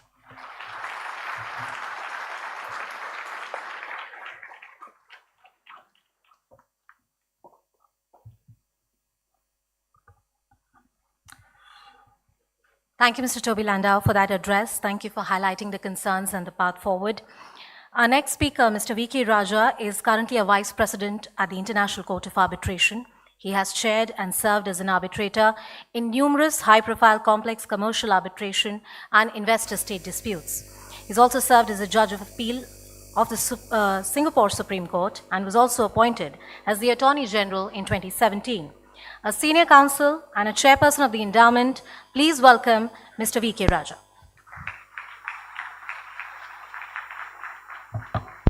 Good evening. The Honorable Finance Minister, Honorable Justice Navathara, Justice Malhotra, distinguished judges, Attorney General, Solicitor General, friends. I'm extremely pleased to be here, but I'm acutely conscious that I stand between you, we have overshot, and your other commitments. So I'm going to try to be as brief as possible. Let me start off, and again, I'm not here to depress you any further. In fact, I want to say that while Toby has shown you what the stark reality is, India can take inspiration from where it is, because it's a different world and it's a different India today that is living in this world. Let me start off first by showing you an illustration of where India is and what it has to do. Can I have the slide? As they say, a picture tells you 1,000 words. It's just one illustration I'm going to show you. Now look at this. I picked up over the course of the last week, the 5 biggest economies in the world. The US, China, Germany, Japan, India. Look at the number of cases that India has. After white industries in 2011, 15 more were filed by 2015, and numerous others have been filed. So in terms of numbers, from what I know, India has got about 49 matters pending. 49 matters pending, settled, lost, and won. So that's the total scorecard. Compare it with all the other countries. Japan is in a unique space of its own, and it's got something to do with the culture as well. But look at the US. The US has never lost a single bid case. Look at China. Until 2 weeks ago, it had never lost a single bid case either. Germany had 2 cases, the Vattenfall cases, that it would likely have lost. But what did it do? It delayed it and settled it. So it's got a clean record as well. And I've dealt with Japan. Now, India, depending on how you look at it, has lost 3 cases. There are 2 others, the taxation cases, the Kane case and the Vodafone case, where the awards were subsequently annulled. But that came after the legislation was reversed. So what has happened is this, as the speakers before me have intimated, once you lose a case, it's like sharks circling when they scent blood. Many more cases follow. If you're well advised, you don't lose a case. You will settle early. And that's another problem I'm told that India has. I'm going to be very candid with you, that sometimes decisions take a long time to be made, and sometimes there's reluctance to settle for fear of being seen as being complicit with foreigners. So we need to look at also not just how we fight cases, but how you resolve cases that ought not to be fought. That's a really important point. For every case you've lost, and I agree, white and industries, there's a strong case to be made that was perverse in some ways. But leave that aside. India, now that it's operating in the wider world, cannot ask for 2 rules: slower justice in India and more expeditious justice elsewhere. The truth of the matter, let me be very candid. If you make a treaty and you expect foreign investors to come and invest in India, you have to attend to those investments. As Toby has pointed out, the claims are investments in a timely manner. You cannot say that there should be two standards. Indian standard for 20-year treatment of cases and a global standard where cases are heard in 5 years. Now, India, as the finance minister has rightly pointed out, has a dual interest today. There's an excellent book called Dealing in Virtue, written in 1996, and I don't think I would recommend it to all of you who are serious students of how the rules were conceived and what has transpired since 1996 to today, where Yves Zeller and Garth Bryant wrote a book about how effectively the rules of engagement for international arbitration were devised by elite lawyers in their cloakrooms and no guests. Most of them, no guesses here, no prizes here. Most of them were American, British, and French lawyers. India and the Global South were not at the table when these rules were devised. India and most of the Global South are not at the table today when these rules are being looked at. So one of the points I want to emphasize, and why I so enthusiastically agree with Justice Malhotra's idea, is India is lacking in thought leadership in this critical space. Where are your leading thinkers in the world of international arbitration? Where are your academics? Where are your writers? What are you contributing? You cannot, either you be at the table or you be lunch. Simple as all that. And this is an appeal I'm making to all the future leaders of India, some of whom are here and some of whom will join us at the course, that it is in your interest and the wider interests of the Global South that India assumes thought leadership in arbitration, international arbitration, commercial arbitration, as well as investor-state dispute settlements. Make India a hub for thought leadership, even if it doesn't become a place for international arbitration or a seat for international arbitration. I gave an interview about 3 years ago to the Bench and Bar, and Pallavi is here. And I said, it's a shame that Indian students today have to go to New York, to London, to Singapore for postgraduate instruction. You have got a real hunger, a real thirst for knowledge. And you can take inspiration for what has happened recently in the world of chess. And I'm not just talking about Gukesh, the world champion. To me, the most striking event was the fact that India won the Chess Olympiad. And this has been a long journey. It's a 20-year journey because you have to look at how it started with Vishwanath Anand. He was world champion in 1998 and he was champion, but he inspired a whole generation.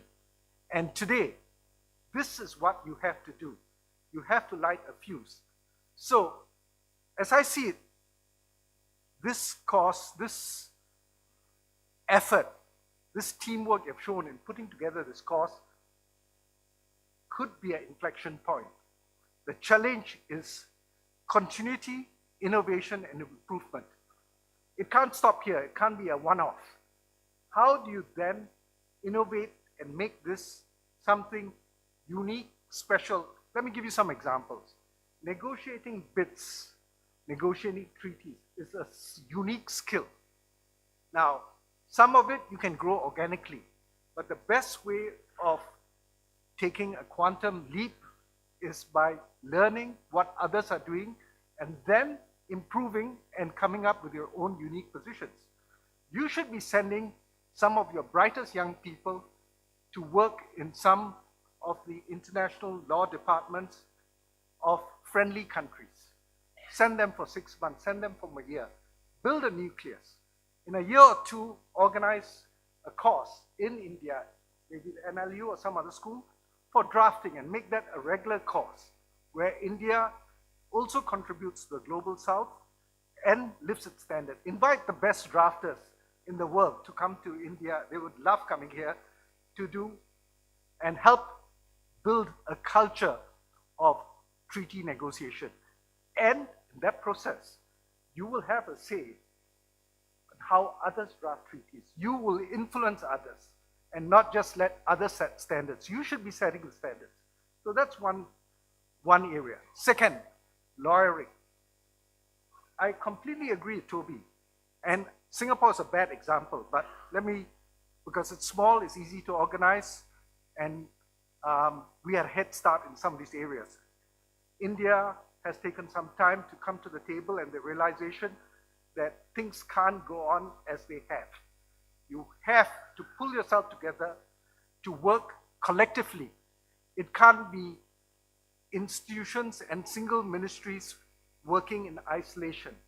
This has to be a whole of country effort.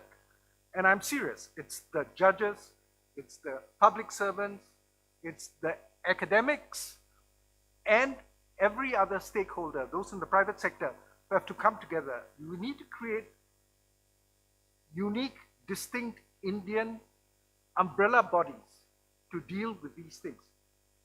I commend, and I think it's a wonderful step, the initiative taken by the Attorney General and the Solicitor General to start the Commercial Bar Association for Arbitration.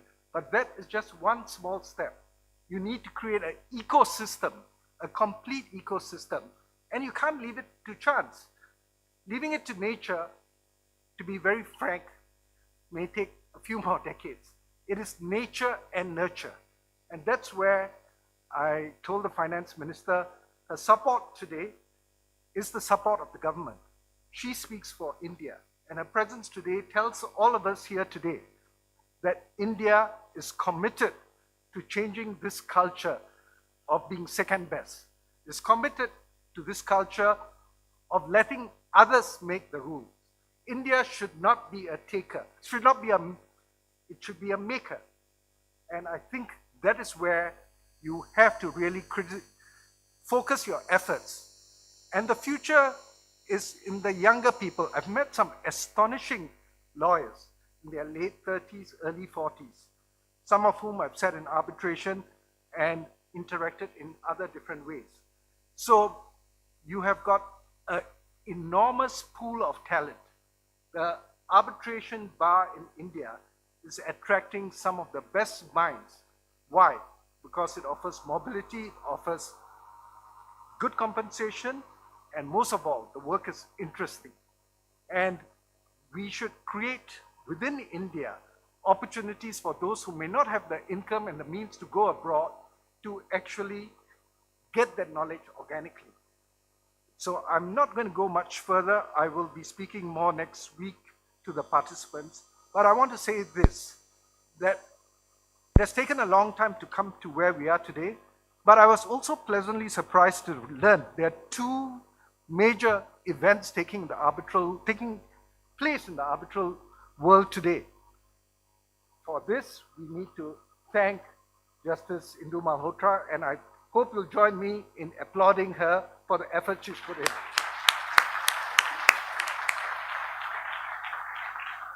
I know from experience it's very easy to give advice. The hardest task is in execution, and she has been relentless and in terms of pursuing and inviting and approaching people to participate in this. And I'm sure the next edition will be even better. But I'm also pleased to have found out there's a separate event taking place in Hyderabad where another program is being launched. This program is invested in the present and the future, in policymakers and in lawyers based in Delhi who will shape policy for India. The NASLA in Hyderabad has set up a program for students, and that is an investment in the future. And I think India has placed for many such programs. I do really hope, as a friend and fan of India, because what you do is not just for yourself. There is a crying need in this area for thought leadership.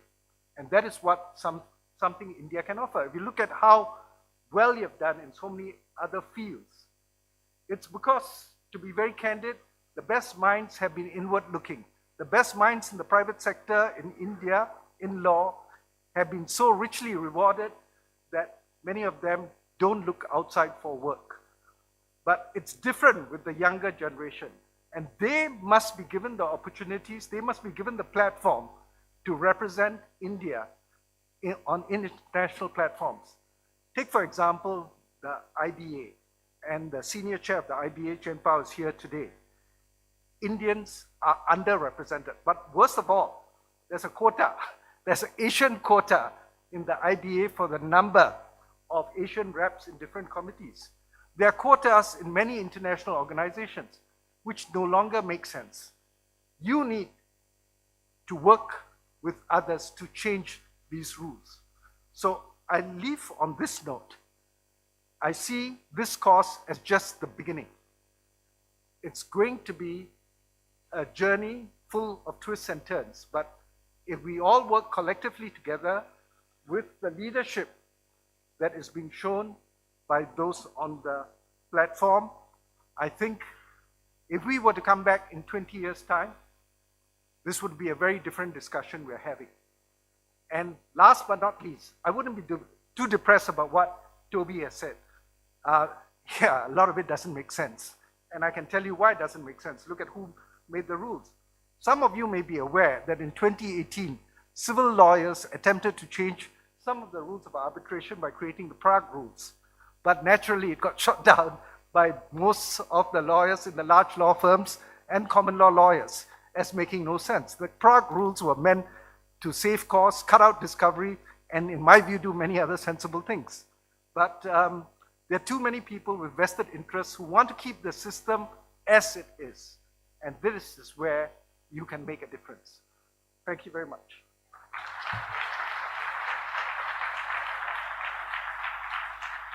Thank you, sir, for that address. Thank you, Mr. V.K. Raja, for that address. Ladies and gentlemen, we've been told that the Honorable Minister has work exigency, but she's already given us much more than the promised time. Thank you so much, ma'am, for your time. Thank you so much for sharing your time with us. Ladies and gentlemen, can we please give a huge round of applause to the Honorable Minister who spared her valuable time here. It's been a pleasure to have you.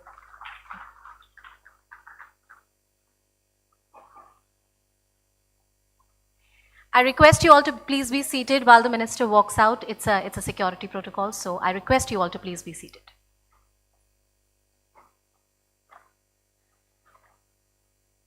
I also thank Justice Nagaratna, who's been very, very kind to give us her time. Thank you, ma'am. Thank you so much for being a part of the event today.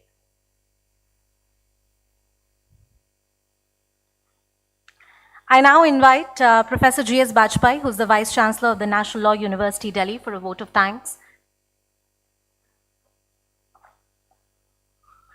Thank you.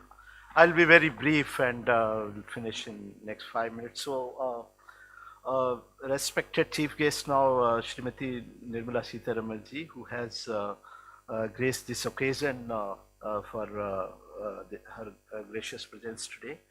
Honorable Justice Pvt Ltd and Honorable Justice Ms. Indu Malhotra ji. We have a galaxy of people sitting in the audience. Sitting and retired judges of Supreme Court and High Court, and in fact various high courts of the country, learned Attorney General of India, and I must acknowledge the presence of Honorable Justice Devendra Kumar Upadhyay ji, who is the Chief Justice of Delhi High Court and also the Chancellor of National Law University, Delhi. It is my honor and privilege to stand before you to offer the vote of thanks on this occasion. But before I say, I have just two things to mention. That the idea of setting up of a chair on investment treaties and international arbitration was the product of a very fertile imagination on the part of Justice Indu Malhotra, who had a number of rounds of discussion with us, and gradually this process fructified and we were able to visualize the conceptualization of this chair. And I must say that I have rarely seen NLU Delhi has number of endowments, share, foundations, centers, etc. But for the first time, it was our pleasant experience seeing a very senior judge investing personally in working out all minor details with respect to the organization of this share. And as a result, she also discussed at length about this course. So the locating this course at National Law University under the edges of this chair is a great beginning. Many of you are aware that the National Law University Delhi is a ecosystem which is currently moving on 4 very important imperatives, because we are of the opinion that the legal education has to be very, very contemporary and must keep pace with the changes which we are witnessing in the field of legal profession and in the legal education. And I am personally, aware that this is very important for us to transform the way we impart legal education in our country. So therefore, as I have said, we are working 4 very important and very strong imperatives. They are research, innovation, entrepreneurship, and technology. We are factoring these 4 imperatives in all walks of our work, in all our courses, pedagogies, and all kinds of activities, because we are of the view that the technology has come so profoundly and so impactfully in terms of AI and other things that we need to reimagine the manner in which we are conceiving the legal education as well as legal profession. And we are also at the moment exploring the possibility of nurturing entrepreneurship in the campus of National Law University Delhi, for which we have set up a Section 8 company in NLUD Foundation, through which we are incubating a number of legal startups. And already we have accommodated 2 very interesting startups. They are Nyaya Sutra, which is a very customized legal tech startup which would be catering to the very important solutions to the legal profession as well as to the legal education. So this process is going on, and we would be soon incubating more than 30 startups at the National Law University, especially in the field of legal tech. As I have said, so we are working on these imperatives. And this course become a very contemporary addition to the ecosystem of National Law University Delhi against this philosophy. And therefore, for which I am extremely grateful today to your kind presence. And to begin with, let me extend my deepest gratitude to our esteemed chief guest, the Honorable Minister, whose presence here today reinforces the critical role of arbitration in ensuring a seamless and efficient dispute resolution process in an increasingly interconnected world. We are truly honored for her gracious presence today. I am extremely sincere, I sincerely express my gratitude to Honorable Justice B.V. Nagaratna, who is the visitor of the National Law University. And I must say that it was simply not today she is present here and she spoke. She took a lot of interest in finalizing this program along with Honorable Justice Indu Malhotra in terms of working out all details. So, and she has demonstrated a huge interest. Her unwavering commitment to the judicial reform and legal education inspires us, all of us. Her presence affirmed the judiciary's pivotal role in advancing the cause of justice through arbitration and alternative dispute resolution. Madam, I was about to say the minister has just left. At NLU Delhi, we are thinking we have very ambitious plan. And some time ago, I have mooted this idea that there is a very remarkable experiment that the union government has done in the recent past in terms of converting a state forensic institution into a national forensic university, which has now as many as 12 campuses across the country. This is the time to convert at least one national law university into a central national law university. That role National Law University Delhi can have a very path-breaking beginning. in terms of its expansion, because we are feeling very constrained that we can provide leadership in different, and I think the union government must think in terms of at least having one central national law university devoted solely to the promotion of legal profession and legal education in India.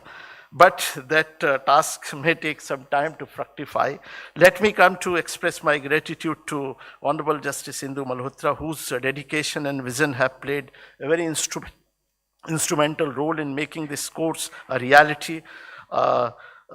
Justice Malhotra, your unparalleled contribution to the arbitration law in India and your relentless effort to foster expertise in this domain have left an indelible mark. The establishment of this chair stand as a testament meant to your dedication and will serve as a beacon of excellence for generations to come. I wish to express my heartfelt thanks to Honorable Justice D.K. Upadhyay, Chief Justice of Delhi High Court and Chancellor of NLU Delhi, for his gracious presence and continuous support. Sir, your leadership has strengthened legal education and nurtured academic excellence. I extend my profound appreciation to Mr. V.K. Raja, a distinguished international arbitrator whose expertise and contributions have profoundly shaped global dispute resolution frameworks. Sir, your willingness to lead this chair professorship is a testament to your commitment to excellence in arbitration, and we are privileged to benefit from your guidance and vision. And I am looking forward his presence on the campus on this 17th for the interaction with our student at the National Law University, Delhi. I'm equally thankful to Mr. Toby for a really wonderful exposition today. Your contribution to the development of arbitration law worldwide have been truly transformative. My special appreciation to Dr. Neeraj Kumar, who is the chair's faculty coordinator, and he has been working all through this event. Thank you for your contribution as well. Our esteemed faculty members, industry experts, advocates to educating and guiding our participants is deeply valued. Let me also acknowledge the presence of some pioneering cohort of the candidates enrolled in this program. Let me tell you that as many as 200 plus applications we have received for this course, which is fairly encouraging, and we are hoping to shortlist soon the requisite number of candidates for this course. And I'm equally thankful to the various government departments, and we have received the nominations from the industry corporate also for this course. And your decision to engage with complex legal frameworks and master the nuances of arbitration law signals a bright future for India's legal landscape. As we conclude this inaugural event, let us recognize that today marks more than an academic milestone. It represents a collective commitment to excellence, a pledge to build capacity and vision for India's more resilient and sophisticated arbitration framework.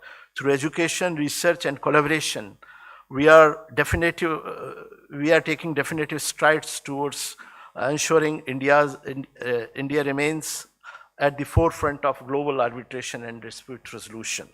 I would like to take this opportunity to extend my gratitude to the organizing committee, staff, and every individual who has worked diligently behind the scene to make this event a grand success. Your meticulous planning, dedication, and relentless efforts have made this evening seamless and impactful. Without your contribution, none of this would have been possible. As we conclude, let us draw inspiration from the wisdom of our esteemed leaders, faculty members, industry experts.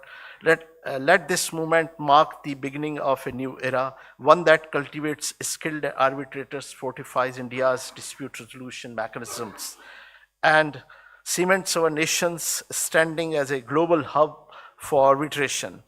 On behalf of the National Law University, Delhi, I extend my sincerest gratitude to each one of you for being part of this historic occasion. I wish you continued success, professional growth, and meaningful contribution to the international arbitration. Thank you, and I wish you all a pleasant evening and safe travels. Thank you so much.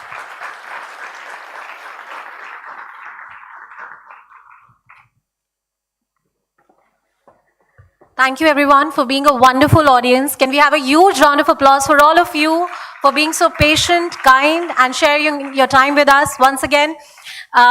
Justice Indu Malhotra, the entire team of NLU Delhi, and the global experts who have come together to create this unique course. Thank you so much. With that, we conclude today's evening.